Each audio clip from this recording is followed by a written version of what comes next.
महरू इस बात पर बेहद खुश होती है कि उसने अपनी सास फरा बेगम के खिलाफ उन्हीं के बेटे जहन को खड़ा कर दिया है।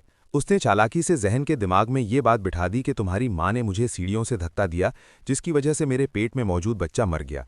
हालांकि हकीकत ये थी कि महरू पहले ही अपने बच्चे की जान ले चुकी थी। जहन अपनी माँ के खिलाफ हो जाता है और उसे यकीन होने लगता है कि वाकई फरा बेगम ने ही उसके बच्चे की जान ली और महरू को धक्का दिया, जिसकी वजह से ये सारा मामला पैदा हुआ। दूसरी तरफ फरा बेगम काफ़ी होशियार निकलती हैं। वो चाहती हैं कि जहन को असल हकीकत का पता चले, इसलिए वो घर में खुफिया कैमरे लगवा देती हैं।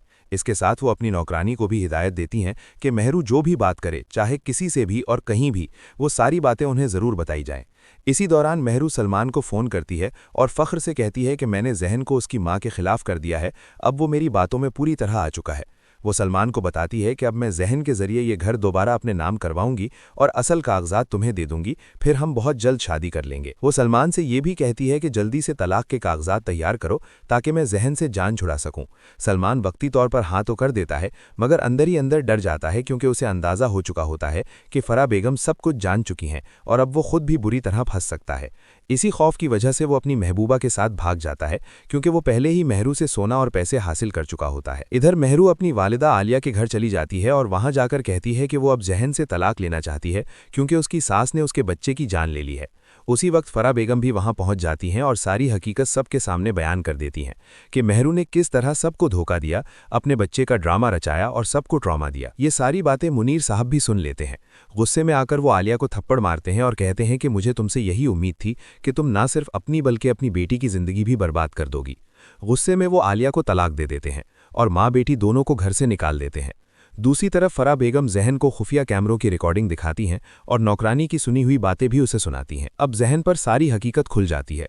वो फौरन आकर महरू की पिटाई करता है और उसे तलाक दे देता है। इसके बाद हम देखते हैं कि मरियम ज़ारा के पास जाकर उससे माफ़ी मांगती है। वो ज़ारा से कहती है कि खुदा के लिए मुझे माफ़ कर दो, मैं महरू की बातों में आ गई थी। ज़ारा शुरू में यकीन नहीं करती और कहती है कि तुम झूठ बोल रही हो, लेकिन मरियम उसे वो सारी बातें बता देती है जो महरू के साथ फ़ोन पर हुई थीं। तब जाकर ज़ारा को यकीन आ जाता है।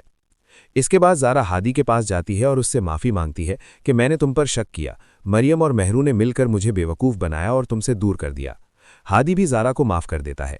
फिर ज़ारा और हादी इकट्ठे अदील साहब के पास जाते हैं, जो ज़ारा के वालिद हैं। अदील साहब की तबीयत काफ़ी ख़राब थी, लेकिन जब वो दोनों को साथ देखते हैं और उनकी सुलह के बारे में सुनते हैं तो बहुत खुश हो जाते हैं। ज़ारा बताती है कि अब वो हादी के साथ शादी के लिए भी तैयार है। अदील साहब की खुशी देखने लायक होती है और डॉक्टर भी कहते हैं कि अब उनकी तबीयत पहले से काफ़ी बेहतर है, क्योंकि जो टेंशन थी वो ख़त्म हो चुकी है। बाद में मरियम कहती है कि वो अब इस घर में नहीं रह सकती, क्योंकि उसने सबके साथ गलत किया है, मगर हादी की वालिदा उसे रोक लेती हैं और हादी भी उसे जाने से मना करता है। फिर मरियम की शादी रेहान के साथ तय हो जाती है, जो ज़ारा का भाई है। रेहान पहले ही मरियम को पसंद करता था, इसलिए वो बहुत खुश हो जाता है। इन दोनों की शादी हो जाती है और साथ ही हादी और ज़ारा की भी शादी हो जाती है। आखिर में हम देखते हैं कि महरू और आलिया बिल्कुल तन्हा हो चुकी होती हैं, ना घर की रहती हैं न किसी ठिकाने की। वो अपने गुनाहों पर पछता रही होती हैं और उनका बहुत बुरा हाल हो जाता है। इसी पर यह ड्रामा अपने अंजाम को पहुंचता है।